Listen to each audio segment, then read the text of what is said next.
small businesses, telephone communication is still a kind of groping in the dark. Hello? Hello? Who's this? Sid. But now you can overcome all that with the Merlin system from AT&T. It's incredibly easy to use. So if your business isn't running as smoothly as you'd like, say hello to the Merlin system and put an end to AT&T, the right choice.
Hola, hola chicos, ¿cómo estamos? ¿Cómo estamos?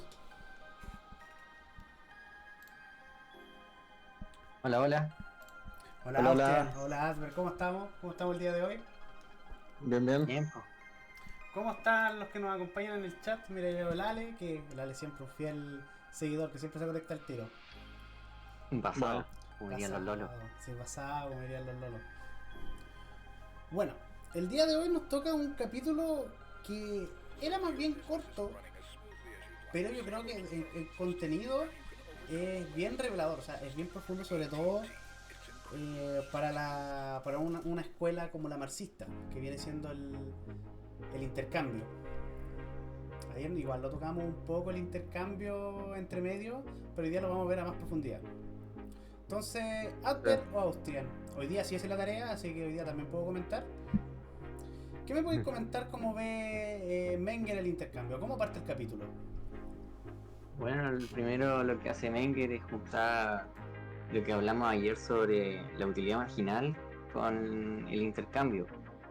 Si cuando dos personas tienen su utilidad marginal, no sé, una persona tiene 10 vacas y el otro tiene 10 caballos, y cada persona ya está satisfecho con las 10 vacas, lo que hace que no le importe perder, o sea, valora menos una vaca que un caballo, y sucede al revés con la otra persona. Entonces esa inequidad de valor entre la vaca y el caballo que tienen esas otras personas va a hacer que tenga un intercambio para satisfacer sus necesidades. Ya se explica el intercambio Menger de partir con lo hablado anteriormente. Si el adversario quiere añadir más explicación. bueno, por mi parte decir que yo creo que para empezar el podcast sería bueno tener como un saludo que se pueda hacer todos los días, como, no sé, bienvenidos a la Praxeological Society o algo así. Hola, criaturitas del Señor. No, Bueno, ¿Cómo están los geological citos? No sé cómo. ¿cómo están los gigancitos? ¿Cómo están los libertarios, posibles libertarios futuros? Claro, futuros libertarios. Sí. Sí, eso está bueno. ¿Cómo están futuros libertarios? Vamos a tener que practicar algo ahí. Sí, Porque si no, hay que saber venderse en las redes, porque si no, por mucho que sepamos, no. no logramos nada.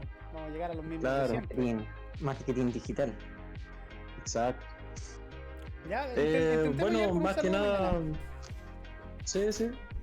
Bueno, más que nada, como para complementar lo que dijo bien Austria, que al final lo que hace aquí Menger es transportar lo que ya habíamos visto con la utilidad marginal en el capítulo pasado, ahora transportarlo a lo que sería el intercambio. Menger al principio del capítulo va dando un ejemplo de cómo Adam Smith no supo qué era en sí el intercambio o por qué se daba en sí el intercambio. Entonces no.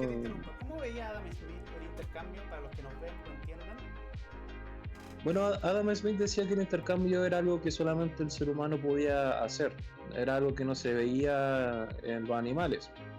Adam Smith decía que tal vez fuera porque tenemos capacidades especiales o por nuestra naturaleza, etc. Pero al final él decía que el intercambio era siempre una cuestión placentera en el ser humano. Pero al final de cuentas, Adam Smith nunca llegó a decir por qué era que de verdad sucedía el intercambio, porque decir que algo sucede por una cuestión que es natural de algo, al final no explica el por qué eso es así, sino que es como decir, ¿y por qué eso es así? No, porque es así. No da una explicación. No ocurre porque sí, porque Diosito lo hizo. Entonces no hay una fundamentación de ello, y aquí en este capítulo es lo que Menger está tratando de encontrar, cosa que Adam Smith no pudo hacer. Bueno, y entonces, ¿cómo lo ve ahora Menger? ¿Cómo soluciona este problema que tiene Smith? Bueno, Menger parte con la cuestión de colocar algunos ejemplos y por ejemplo dice que, como bien decía ayer, que para los comunistas los intercambios tienen que ser así como decía Aristóteles, que tienen que ser consustanciales o tienen que ser recíprocos en el sentido del valor que ambas cosas tienen, para que alguien diga, ah, no, tú me estás intercambiando algo que tú no quieres, entonces yo te voy a intercambiar algo que al final de cuentas yo lo valorizo más que tú lo valorizas, entonces no va a haber una cuestión justa. Ahí está el tema del intercambio justo, que también se presentó durante mucho tiempo en la economía. Entonces, al final de cuentas, lo que propone Menger en un principio es ver si eso tiene sentido. Entonces coloca el ejemplo de dos granjeros que tienen una muy buena cosecha de granos y que son de la misma cantidad, calidad, etcétera. No hay casi ninguna diferencia y no tienen ninguna barrera para producir un intercambio. Pero yo te pregunto, David, ¿esto tiene algún sentido que esas dos personas vayan a intercambiar? No. Por el puro mero hecho del placer del intercambio, como decía Adam Smith. No, de hecho Smith en ese apartado dice que eso no tiene ningún sentido, porque al final el intercambio no es un fin, sino que es lo que hay Menger. Menger dice que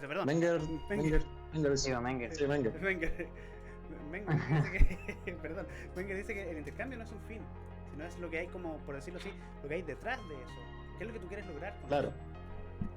Claro, no. La gente no intercambia porque sí. Bueno, a los keynesianos les gusta hacer eso, de intercambiar porque sí, porque dicen que estimulan la economía.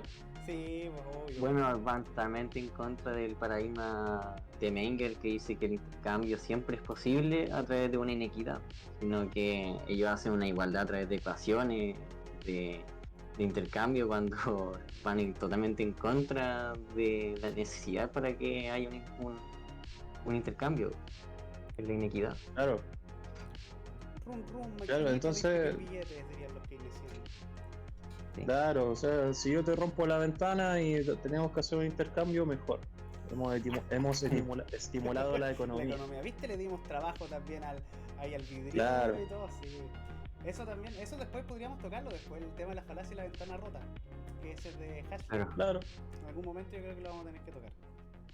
Pero bueno, al final lo que se quiere dejar claro aquí en este punto que hace Menger es que el intercambio por el intercambio no tiene ningún sentido.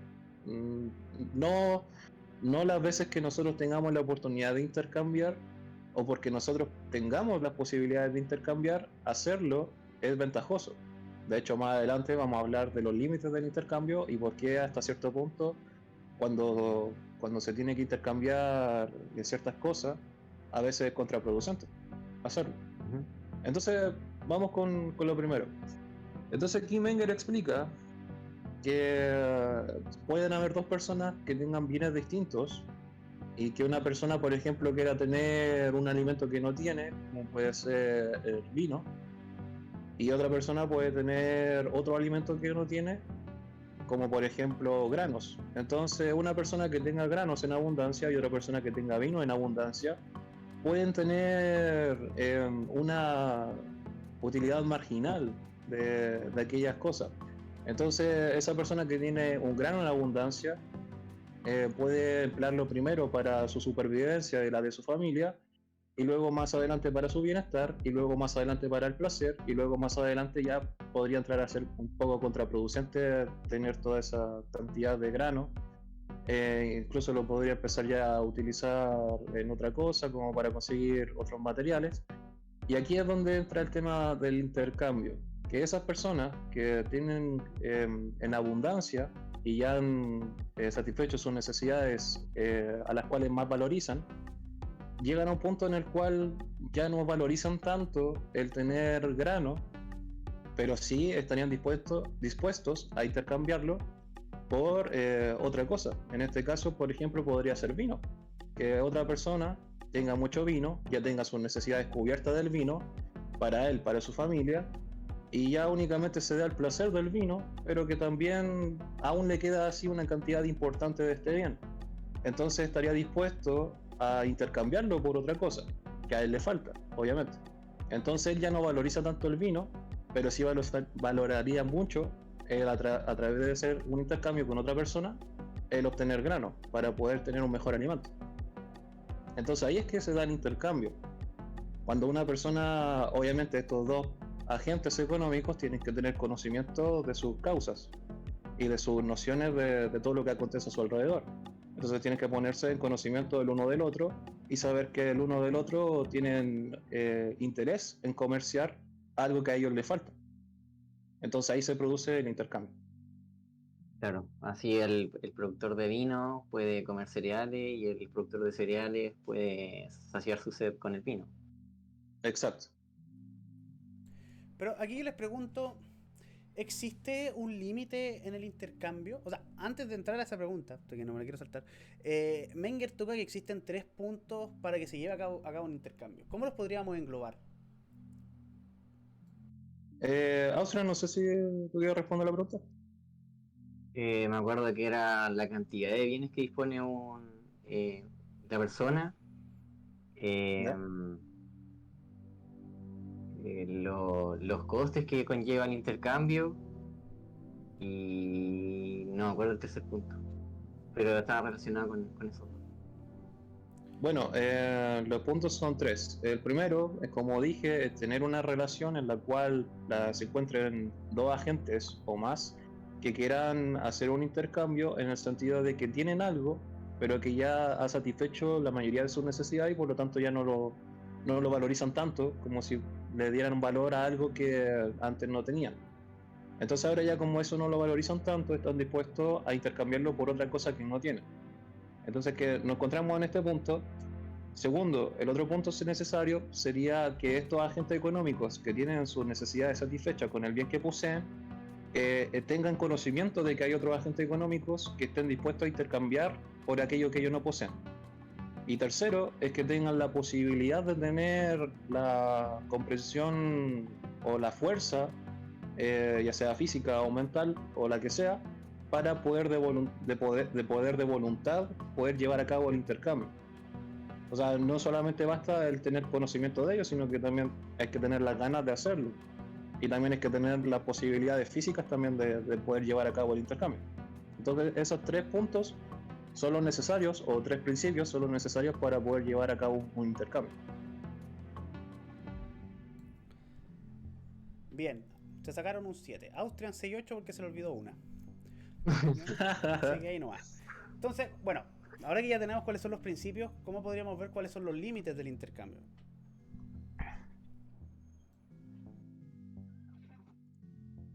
Eh, bueno, no sé si Locran quiere opinar. No, dale tú, después yo Vale, completo. vale. Como ya había adelantado delante, hay puntos en los cuales es contraproducente o incluso contraeconómico, le dice Menger, cuando se desarrollan tantos intercambios sin mirar un poco a las ventajas de esto. Entonces, los agentes económicos siempre tienen que estar mirando, o siempre miran, de hecho, las ventajas que tiene de hacer un intercambio. Entonces, si yo valoro, vamos al mismo ejemplo para que la gente no se pierda, yo valoro harto el tener vino, pero yo tengo mucho grano, entonces ya no lo valoro tanto. Pero va a haber un punto en el cual a mí ya no me salga rentable el cambiar mi grano por vino. En el punto que, por ejemplo, yo no voy a dar todo mi grano y dejar de lado mis necesidades vitales o mi bienestar por vino. Entonces va a llegar un punto en el cual yo me voy a ver perjudicado en hacer ese intercambio. Pero aún así se van a presentar las causas o las cosas en las cuales yo voy a estar dispuesto a realizar un intercambio. Ya sea la segunda o la tercera, es decir, tener el conocimiento de que se puede hacer un intercambio y tercero, el tener la voluntad para hacerlo. Pero aún así, por ejemplo, yo puedo hacer un intercambio y quizá tenga la noción de que quizá lo hice mal. No sé si alguna vez a ustedes les ha pasado que han hecho un intercambio y a veces como que se arrepienten un poco porque esa necesidad que ustedes pensaban que ese intercambio le iba a satisfacer no fue tanto.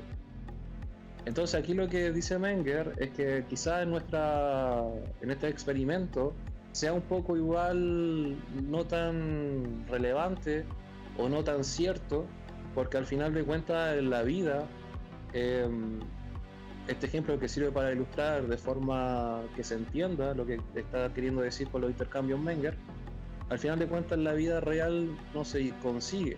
¿Por qué? Porque los bienes económicos no satisfacen una necesidad de forma completa, en su totalidad. Entonces por eso las personas tienen que ir estimando bien qué es lo que van a intercambiar, por qué. Entonces si realizan un mal intercambio, tienen que también saber que ese intercambio puede o no deshacerse.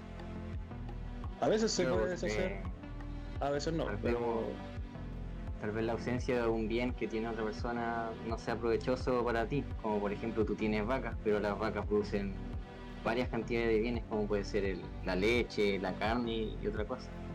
Y en esa circunstancia tal vez el caballo no produzca tantos bienes como la vaca, entonces no te satisface tanto cambiar tus vacas por el caballo cuando las vacas producen más cosas que le interesa a la gente que el caballo.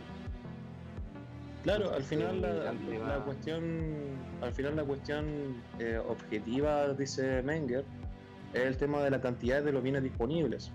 Entonces, si tú tienes disponibles muchas vacas, tú vas a estar más dispuesto a cambiar una por un caballo. Pero si tú tienes solamente una vaca, tú vas a tener que saber bien si ese intercambio te va a beneficiar o no, dependiendo de qué tanto valor es el caballo y obviamente de qué tanto valor es tu vaca. Estamos aquí como en el meme de no, el capitalismo son dos vacas y el comunismo son dos vacas. Es como ese meme. Pero es como para ilustrarlo bien de forma didáctica para que la gente lo comprenda. Uh-huh. De hecho, ahí me hiciste acordar precisamente de ese ejemplo cuando uno cambia cosas. Yo lo recuerdo cuando era chico, cuando yo cambiaba los tazos. Mira, sí, hasta ahí está el tema del valor subjetivo. Uno no sé por qué. Esto va a sonar muy ñoño, pero eh, yo cuando chico jugaba los tazos y estaban los tazos de Yu-Gi-Oh! Y uno decía, bueno, eran todos exactamente los mismos tazos, solo que cambiaba el dibujo. Y uno decía, oh, Exodia, no, sí, Exodia. Te cambio el tazo de Exodia por, no sé, tres de dragón blanco de ojos azules. Ya, y tú decías, hoy tengo Exodia. Pero siempre me acordaba de que, chuta, pero igual cambié tres tazos. no me era tan rentable. Y después uno jugaba, apostaba a los tazos y perdía Exodia. O también uno mismo cuando chico creía que ese tazo de Exodia valía más y era mejor cuando tú tirabas y el tazo para jugar y todo. O sea, es increíble que Claro, uno al final. como inconscientemente siempre está aplicando esto que dice Menger de la teoría del valor subjetivo. Claro. Bueno, ¿cuántas veces Claro, nosotros nos arrepentimos de comprar un bien y no otro bien que nos pueda haber sido más provechoso? Cuando estoy a punto de hacer la compra más estúpida y digo, oh, por algo trabajo, Me, me lo merezco. me darán dinero por cada arrepentimiento de las cosas que he comprado, sería millonario. Oh, Dios mío. Bueno, en retrospectiva hay muchos bienes o intercambios que uno puede haber hecho de mejor forma, pero que en ese momento siempre está la incertidumbre. Entonces, en ese momento, Claro. ¿a ti te pareció una buena decisión? Así es. Pero bueno, como bien dice David y Austrian, siempre está el tema de la valoración subjetiva de las necesidades que tú quieras aplacar o que tú quieras satisfacer. Entonces siempre tú vas a estar dispuesto a desarrollar este intercambio cuando tú tengas algo, porque es un intercambio, o sea, es algo que tú das para recibir otra cosa. Entonces tú siempre que tengas algo de lo cual tú digas, esto ya no me satisface tanto, entonces yo estoy dispuesto a intercambiarlo, obviamente por algo que sí te vaya a satisfacer de mejor forma, ya sea para algo vital, para algo del bienestar o algo plenamente placentero.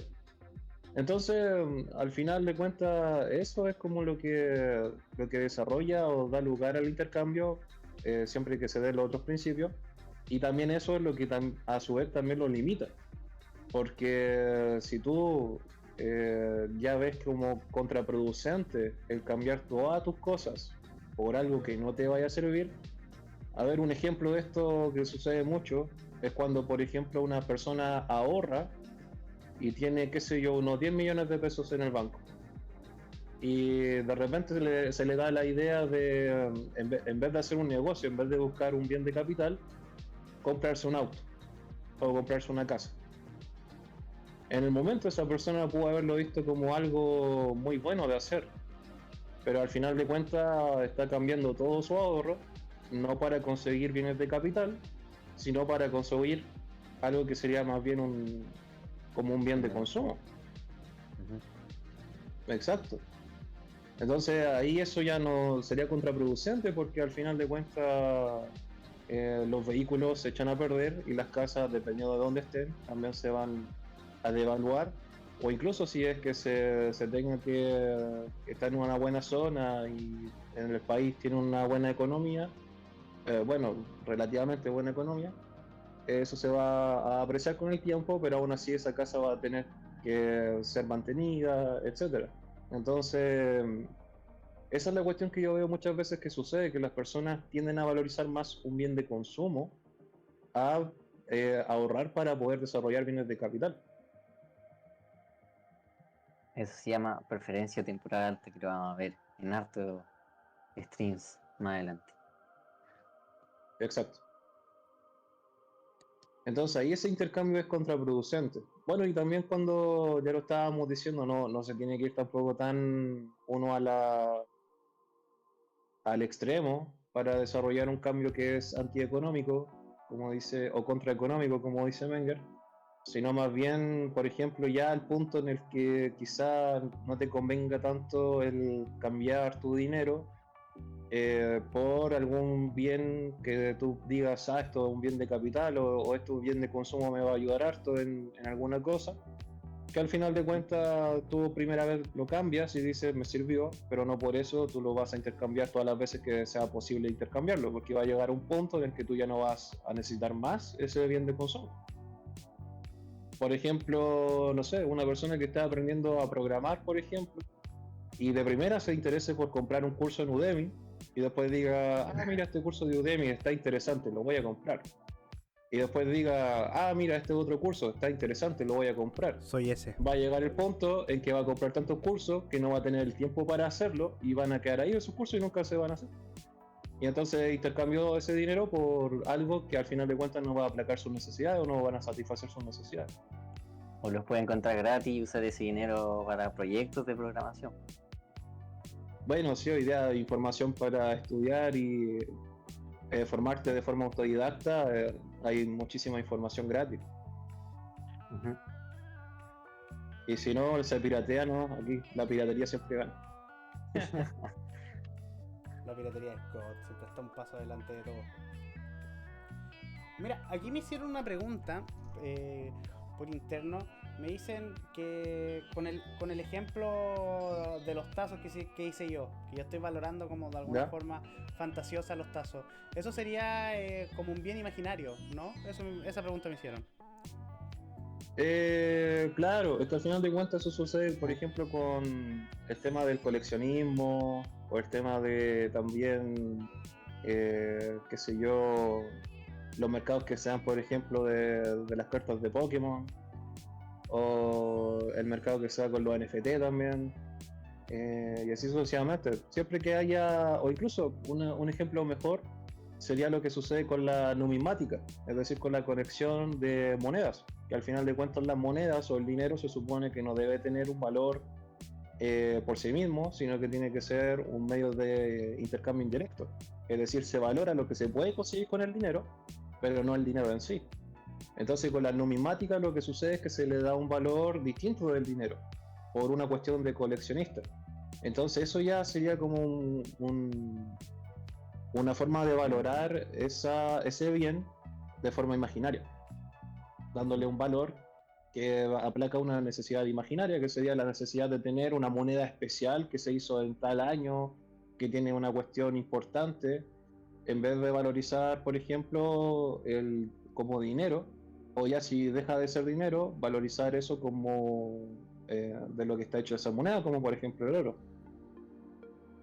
Pero ya se le da un valor, como bien se dice, como bien imaginario para una necesidad imaginaria. Que es grande el mercado, pero ese mercado siempre se tiene que tener en cuenta que al final de cuentas no está aplacando ninguna necesidad o no es un bien al final de cuentas real.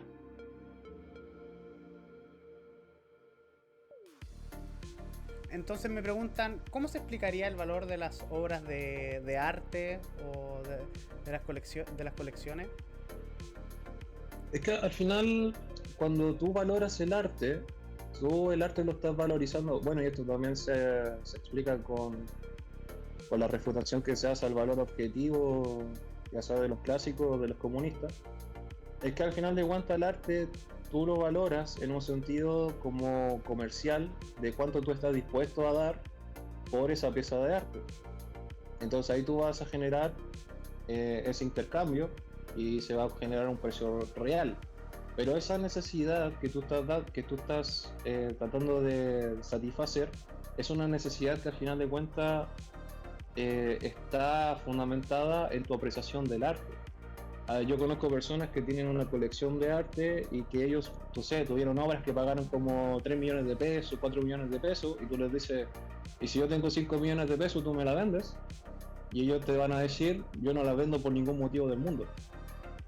Porque al final de cuentas ellos valorizan el arte como algo que sobrepasa todo. Como si fuera un coleccionista que adquiere una pieza muy importante en su colección. Si tú les dices, oye, yo te ofrezco todo este dinero del mundo, ellos no te lo van a intercambiar. Porque para ellos valora más el tema de esa colección. Asimismo también sucede con el tema de la superstición, que tiene una cuestión de protección o quizás, qué sé yo, que le da más suerte o lo que sea, y entonces ellos valorizan eso. Y eso ellos no lo están dispuestos muchas veces a vender esos amuletos. Y muchas veces esos amuletos son piezas que le dio a alguien especial y todo el cuento. Cuando, por ejemplo, se le pierde y tú le dices, pero cómprate otros y los venden casi siempre en estas tiendas. Para ellos ya ese amuleto era algo especial. Le dio, por ejemplo, no sé, su mamá o qué sé yo. Entonces al final son formas de valorizar las cosas quizás de forma distinta, ya no solamente dándole una cuestión de bien real como para utilizar para comer o para utilizar para trabajar o para utilizar como medios de producción o bien de consumo. Es una forma distinta. Claro. Bueno, eso lo explicamos harto en varios streams anteriores, donde en una sociedad trivial, donde valoricen más los bienes imaginarios, van a ser pobres porque no valorizan más los bienes económicos para poder producir y satisfacer sus necesidades vitales. Claro, además que todo este tema del coleccionismo y todos estos mercados que se dan, es más que nada se pueden dar en una economía en la cual las necesidades de la Ya vida está. o las necesidades del bienestar ya están satisfechas. Claro. Oye, aquí. Porque al final de cuentas es una cuestión por mero placer, se podría decir, el tener esas cosas de coleccionismo. Aunque también, aunque también como se dice Menger, está la cuestión de que también las comunidades tribales o las menos avanzadas también tienden a darle mucho pie a valorar esos tipos de bienes. Pero a medida que se va avanzando, se da también es como, no sé, es como rara la relación, porque también a medida que se va avanzando se va dando más pies al tema de darse al placer, pero son placeres distintos, porque Claro, pueden haber placeres con mejores fundamentaciones, con apreciar un arte porque de verdad es bella o claro, ahí entraríamos en el terreno trata de lo, magnitudes. claro, ahí entraríamos al terreno de lo filosófico. Claro. O viva el reggaetón.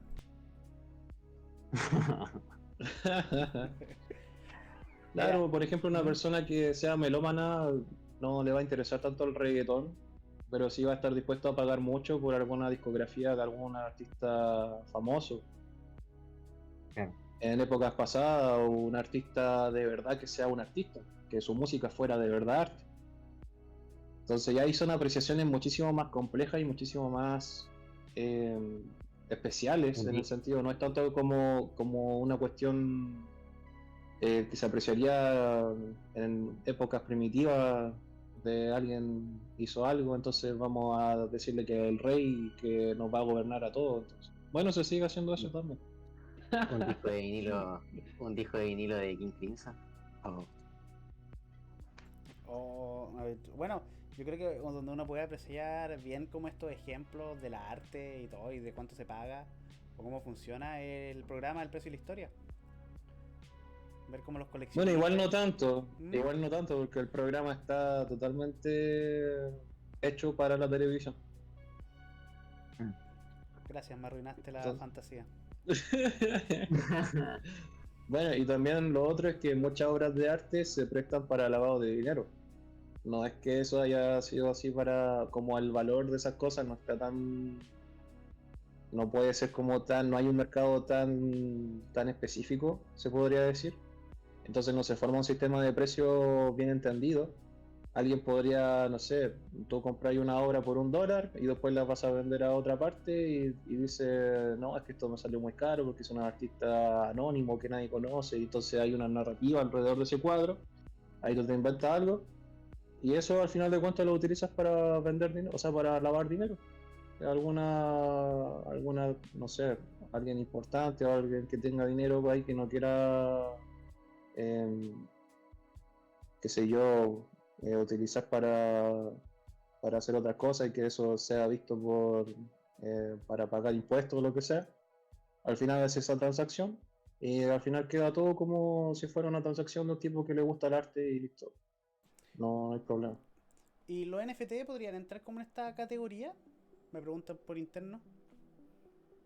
Los NFTs, bueno, los non-fungible tokens, al final de cuentas son un certificado que se mantiene a través del tiempo en una blockchain y que se codifica para más o menos mantener como un anonimato, pero que al final no es un anonimato porque siempre se va a tener una conexión con quien tenga la propiedad de ese token. Entonces, al final de cuentas, el NFT lo que hace es dar certificación de cuestiones únicas. Puede ser, por ejemplo, de tu casa, puede ser, por ejemplo, de tu auto, o lo que sea.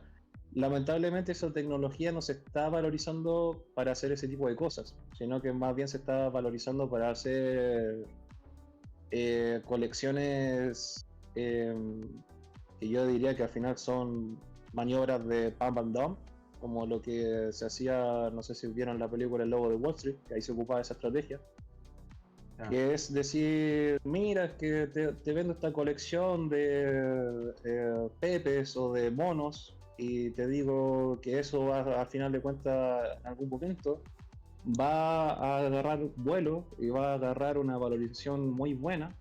Entonces tú lo compras, esperas el momento que eso suba y cuando sube tú lo vendes.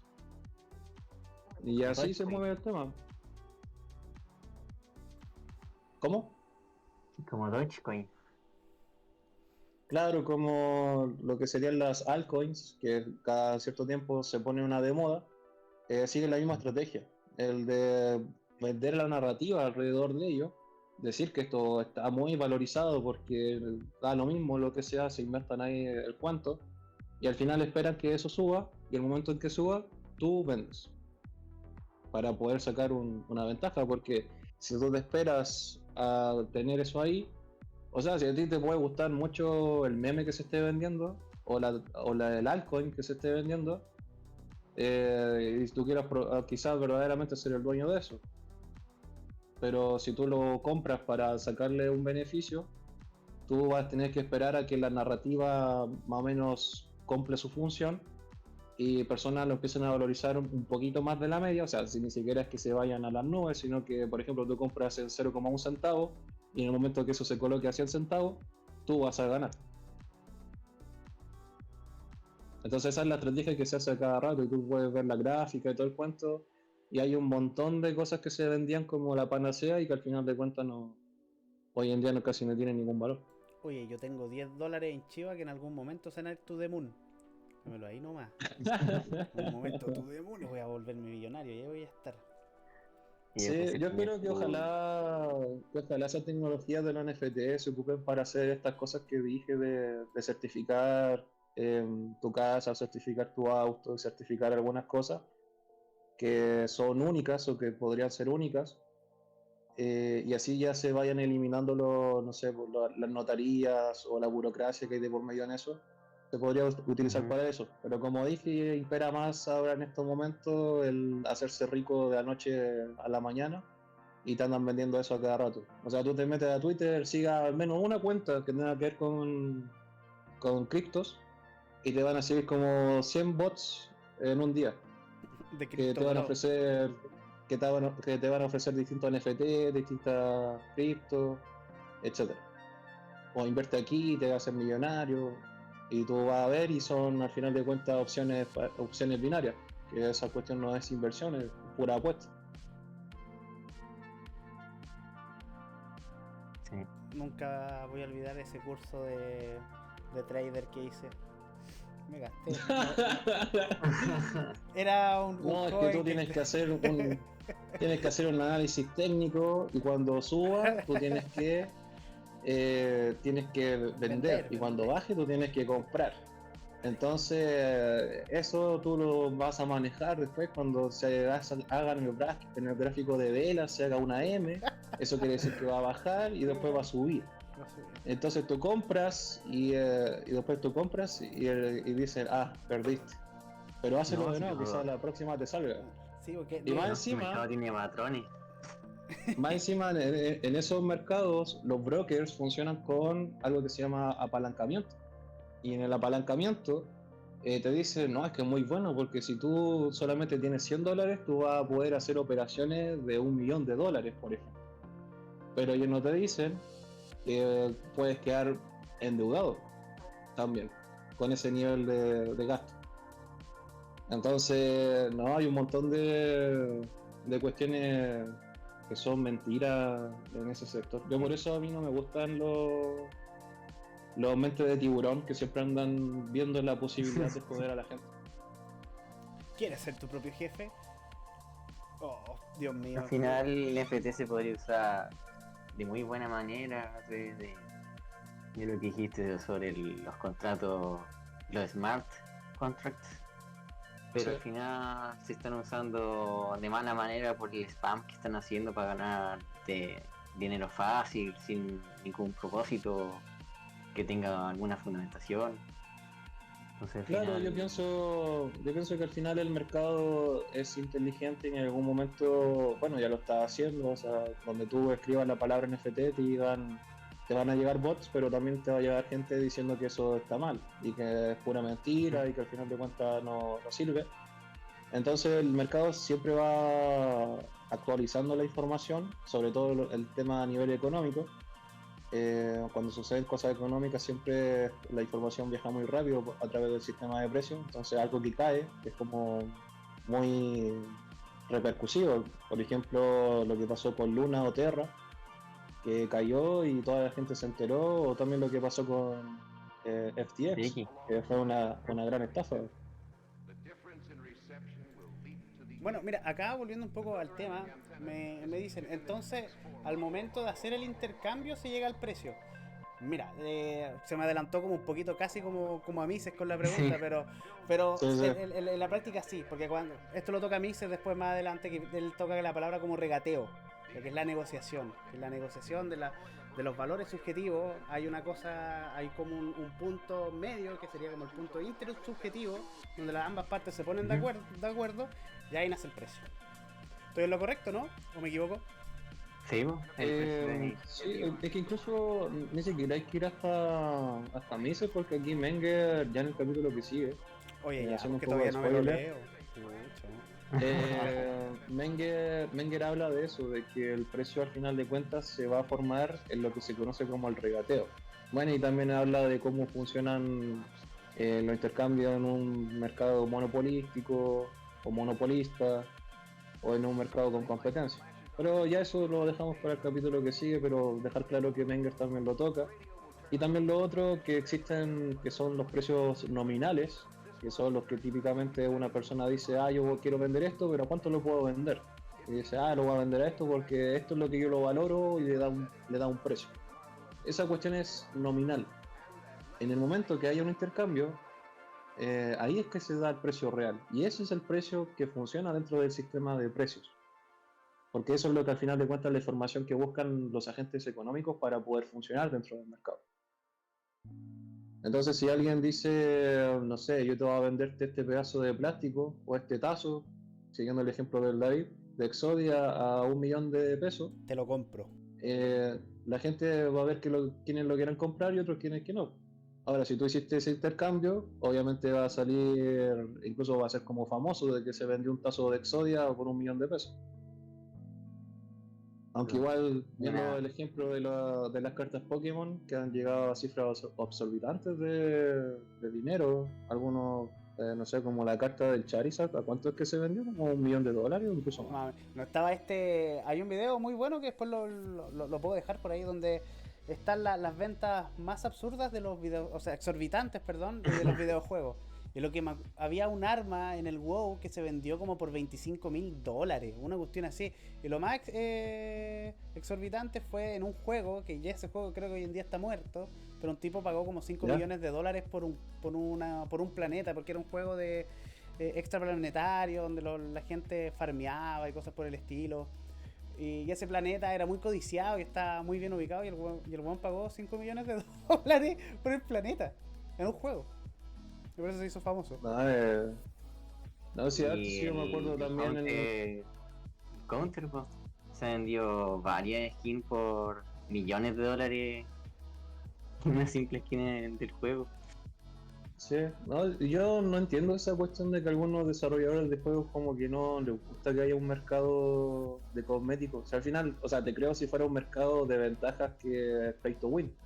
Pero si fuera un mercado de cosméticos, no sé por qué no se daría un mercado y no sería bueno para la economía del juego. Si al final De hecho, también Valve, es un factor interesante.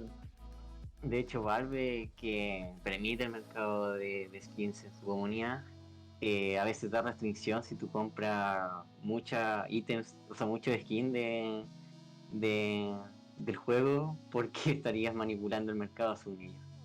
Pero al final, cada compra elevando el precio o bajando el precio si es que hay más ventas que compras. Claro, a lo mejor lo verían Es absurdo. lo verían como una persona que está manipulando el precio en el sentido de que se está llevando muchas skins del mercado para después venderla más adelante cuando tengan mejores precios. Sí, po, y eso les perjudica Pero ahí eso un no, inocente. pero eso no tiene sentido. Al final Sí. deberían hacer o sea, no sé si haya un videojuego en el cual el mercado de estas cosas no haya mucha regulación. Debería ser totalmente libre. De hecho, el Roblox, por ejemplo, es un mercado que está súper regulado en sus temas de skin y todo. Pero tienen un método que tiene un mercado negro y ahí pueden vender todo por afuera. ¿Cómo lo sé? Porque mi Sí, hermano juega a Roblox y Counter gasta igual. plata en esa porquería. Pero es Pero baneable. si Sí, es pero es que baneable. eso se da en todos mercados o en todo ejemplo del Ujú. mercado porque son principios los cuales si se dan las condiciones se da un mercado. Por ejemplo, si cuando se empiezan a hacer controles de precios o se empiezan a regular las cantidades de la producción de ciertas cosas, lo que se da es un mercado negro, en donde eso está eso, o sea, los agentes encuentran la forma de llevar a cabo esas transacciones, pero obviamente siempre es un coste mayor el que se da en el mercado, entre comillas, regulado. Porque al final de cuentas los agentes económicos van a intentar aplacar sus necesidades a toda costa. Entonces van a haber algunos agentes que van a correr con el riesgo de que lo vayan a agarrar, por así decirlo, vendiendo cosas que no están reguladas y la gente, los consumidores tienen que pagar el precio de eso. Entonces a nadie le es beneficioso el tema de regular la economía, salvo para obviamente que la regula. Claro. Lo hago por tu No, al bien. final en el counter hay métodos de mercado negro donde ellos venden esas skins en el mercado negro y pueden tener dinero en su cuenta bancaria, porque en Steam tú vendes una skin pero no puedes tener el dinero que está en tu cuenta bancaria o donde sea. Mira, acá me No preguntan sé, por interno que entonces sí. el mercado negro no es necesariamente malo. ¿No? No, o sea, el mercado negro es algo que se da en las economías reguladas.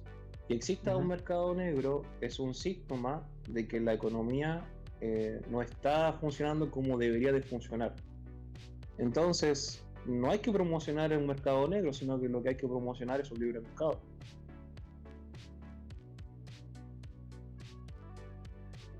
Muy buena Sí, respuesta, a mí me gustó.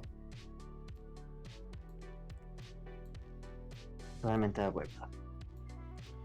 Bueno, mira, estamos más o menos llegando al final del podcast.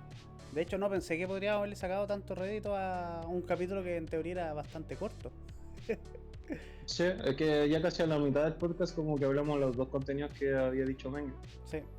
Entonces ahí tuvimos que rellenar un poco, pero igual no ha salido mal podcast, igual hablamos de cosas que se conectan con el capítulo. Entonces, no sé qué le pareció a la gente en el chat. Tengo al Ale, que me ha estado comentando. Carlos me dice que me dijo, no, que hasta el momento le ha parecido súper el podcast. Que él me habla por interno. Que él no tiene Ah, bueno, cuenta cuenta en Twitch. en Twitch. Ujú. Bueno, la gente que no tenga cuenta en Twitch y esté viendo el podcast, yo le pediría que por favor se haga una cuenta en Twitch y que sobre todo le dé a seguir porque eso le sirve No, mucho al canal, sí, nos sobre ayuda un todo para montón. la exposición y todo el cuento. Entonces, bueno, además también de recomendar otra vez que nos sigan en nuestras redes sociales, hacemos contenido todos los días. Mañana viene uno de los primeros episodios especiales del podcast, que ahí vamos a tener muchísima más interacción con el chat. Vamos a proponer un tema y vamos a hablar sobre ello, de lo que sea. No tiene que ser necesariamente del libro que estamos haciendo, como para dar un poco de espacio a que también se hablen de otras cosas. Yo más o menos tengo preparado el tema de mañana. No les quiero decir, ¿ya? No, ni siquiera a ustedes les quiero decir, ni siquiera al chat. Pero he estado viendo cosas que van a estar interesantes. Son como ataques que se le hacen normalmente a la escuela austriaca y yo creo que puede ser un buen momento para desmentir varios mitos. He estado haciendo Sí, no estaría mal. No estaría mal. Sí, bueno. recapitulación. ¿Será solo un tema o variado? Pregunta Ale. Yo creo que, como dije, puede ser el tema desmintiendo la escuela austríaca y ahí se van a tocar varios subtemas. O sea, van a haber varias cosas. Claro, si los sábados al final, si se nos acaba un tema, le proponemos otra cosa Sí, al tiro, si no. sí, sí, el libro. Aunque completando el tiempo, no hay problema. Y el domingo tenemos el famoso Día de Arte. Y ahí vamos a tocar True Detective. Le hago harta promoción porque la verdad quiero hacer quiero hacer ese podcast. Como me vi la serie hace Sí. poco de nuevo y dije, oh, tengo tantas cosas de que hablar, Serie basada. Muy buena, Sí, serie muy buena la basada. serie. Es muy, muy buena. 10 de Basadísima. 10. Lo otro que iba a decir era Ujú. que a futuro quizás también se puedan hacer videos muchísimo más editados y con muchísimo más cosas de fondo, de calidad. Por ejemplo, haciendo estos típicos videos de estudiando una serie, dando la opinión y todo el cuento, alguna película, pero hacerlo con mucha mejor calidad. Yo creo que a futuro es posible hacerlo, y también lo otro es hacer videos de cápsula o cosas de 1 minuto o menos, se diga algo interesante. Pero todo eso ya va a venir con el tiempo. Sí. La idea es seguir haciendo contenido a diario y mantener esa constancia. ¿Sabéis de qué, de paréntesis, de qué serie me gustaría hablar? O sea, dentro de todas, siempre está Berserk, pero eso va a ser una ocasión muy especial que se tiene que hacer y yo creo que eso lo tiene que hacer Adver. Eso mira, te iba a en el decir. momento que yo tenga los recursos para hacer un video bien editado y bien desarrollado con guión y todo el cuento, ese video va a ser de Berserk. Uf, God. God. El otro que yo encuentro que se puede hacer un análisis bueno, porque hay una mala concepción de la idea de libertad, es de Shingeki no Kyojin. No sé si acá lo Eso han visto. Eso no la he visto. Es un O anime creo que hoy en día se ve como, entre comillas, de culto, porque todo el mundo estuvo deseado, otaku no, la ve o la ha visto. ¿Ya? Entonces ahí hay un tema, y una serie básicamente política, y el protagonista ve la libertad de una forma, ¿cómo explicarlo? De que como de cierta manera que su pueblo está transgredido por otro pueblo y para poder ser libre tiene que derrotar a este otro pueblo. O sea, no ve como una libertad de que todos somos como iguales en un sentido como trascendental, por decirlo de alguna forma. Entonces, hay una mala idea de me parece concepción de libertad. me parece como lo que sucede siempre con el tema de los genocidios y siempre lo que hay guerra y que se traspasa. Exactamente. Cuando al final sería como el problema de cuando el conflicto traspasa generaciones, el por qué se podría o se debería de mantener un conflicto del cual los descendientes de esas generaciones no tienen nada que ver, porque tú, no sé, No entre lo pudiste familias, tocar por mejor, ejemplo, no lo pudiste decir mejor. No te has visto el anime y es que- estáis resumiéndolo. es que entre familias, por ejemplo, que se dan ciertos dilemas o ciertos conflictos, ¿por qué los hijos de esas familias, cuando ya no hay conflicto, deberían de seguirlo? No veo el caso. No tiene sentido. Son individuos totalmente aparte de los familiares. Bueno, y eso acá en historia. Chile se instrumentaliza por el poder político. Yo creo Claro, que o sea, más que claro aquí el es lo ejemplo. que, o sea, a nivel Bueno, internacional, el conflicto que más se tiene en ese sentido sería el que ocurrió en la Segunda Guerra Mundial, sobre todo con el Holocausto. Claro. Pero aquí en O Chile, cualquier o sea, patriotismo sería igual que claro, esto también, por ejemplo, los de las argentinos que batallas siguen que llorando nunca por las fueron Malvinas. tuyas. Ujú. Acá la Los batalla argentinos. naval, donde celebran batallas que no fueron nunca nuestras, fueron por el político anterior, por personas anteriores que tienen similitud de territorio, pero que tengan esa característica. No quiere decir que te tienes que sentir orgulloso de ese acontecimiento. Entonces, no, para mí no tiene sentido. Exacto, siempre son conflictos que o son causados por el poder político o son instrumentalizados por el poder político para generar cierto rencor o odio a ciertas cosas en las generaciones futuras y tener así a las personas con una narrativa que al final de cuentas distrae de lo que es importante, que es el tema de por qué está el poder político ahí. que hacen esas personas ahí. Y algunas personas saben que eso está mal, pero aún así no tienen las gallas de hacer algo en contra. Pero al final de cuentas, al punto que quería llegar era que aquí en Chile se ha instrumentalizado mucho un conflicto que ha sucedido hace generaciones y generaciones pasadas, que sería el tema de los mapuches o todo el tema indígena que hay de momento, o también el que ocurrió en décadas más cercanas, que sería todo lo que pasó con el El tema 73, claro. del 73. Entonces, es como, no sé, pienso yo que hay generaciones muy perdidas en ese tema, porque yo he visto generaciones enteras de jóvenes que en su mente únicamente está uno de esos dos conflictos, que son los que más atraviesan a la cultura chilena. En vez de estar pensando en dejar esas cosas atrás, porque esas cosas ya pasaron y además que no puede hacer mucho para entregar justicia porque las personas quienes se vieron también víctimas de ello ya no están. Entonces, no tiene sentido el seguir también machacando a las generaciones futuras con todo ese tema si al final de cuentas las personas se tienen que empezar a preguntarse o a concentrarse en hacer mejores cosas. ¿Y cuántas personas Entonces, justifican la quema de campo de parte de los terroristas mapuche por algo que pasó en el pasado y que esas personas de los campos no tienen ninguna culpa cuando son agricultores que solo quieren trabajar? exacto, no tiene ningún sentido.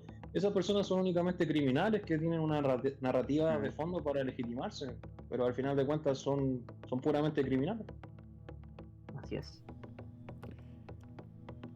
Pero bueno, ahí vamos a ir tocando todos estos temas cuando hablemos de ya sea los sábados o los domingos, para alejarnos un poco también de todo el tema económico, porque bueno, siempre se le ha como criticado el tema a eso del libertarismo, de que el libertarismo únicamente se concentra en lo económico y deja de lado quizás las cuestiones de ética o la filosofía en general. Pero acá dejar claro que nosotros no somos de esa línea de libertarismo, nosotros nos interesa también todos esos temas.